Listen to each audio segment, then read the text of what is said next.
वह खुद को ज़रूरत से ज़्यादा इमोशनल समझती थी, क्योंकि उसके आसपास के सारे लोग बहुत ही ज़्यादा प्रैक्टिकल थे।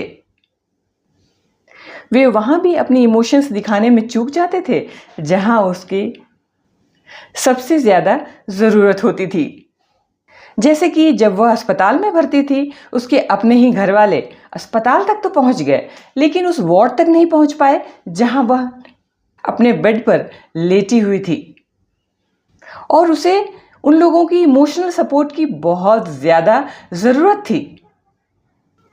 और ऐसा हमेशा ही होता था, जहाँ इमोशंस की ज़रूरत हुई वहाँ इमोशन गायब। अब उसे अपने ही इमोशंस पर शक होने लगा था कि शायद इसकी कहीं भी कोई ज़रूरत नहीं है। लेकिन उनका यह व्यवहार कभी भी प्रेम, पार्टनरशिप या रिलेशनशिप के बारे में तो था ही नहीं। यह तो सिर्फ एंड सिर्फ कंट्रोल था।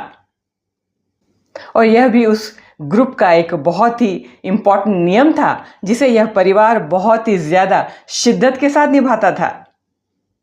यह एक बहुत ही सुनियोजित माइंड गेम था, जहां अपनी भावनाओं को व्यक्त करने को हतोत्साहित या डिमोटिवेट किया जाता था। क्योंकि जिसमें भावनाएं होती हैं या भावनात्मक रूप से मजबूत व्यक्ति बहुत ही गहरे रिलेशंस बनाता है, जो उन्हें बहुत ही ज़्यादा मजबूत व्यक्तित्व का मालिक बना देता है। सेम इसी तर्ज पर फिनेंशियल सपोर्ट को भी रेस्ट्रिक्ट किया गया, क्योंकि अगर कोई इकोनॉमिकली आपके पे डिपेंड रहता है तो यह पावरफुल टूल हो जाता है कंट्रोल करने का। क्योंकि प्रोफेशनल सक्सेस उसे वॉइस, चॉइस और फ्रीडम दे सकती थी। और इसी तरह प्यार की जगह कर्तव्य ने ले ली और पार्टनरशिप की जगह एक्सप्लॉयटेशन ने।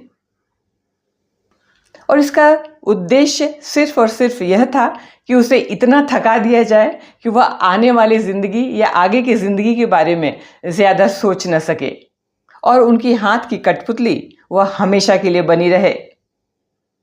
लेकिन कहते हैं ना, हर किसी की एक न एक कमज़ोरी ज़रूर होती है। उसी तरह इस माइंड गेम की भी एक कमज़ोरी थी, वह है अवेयरनेस।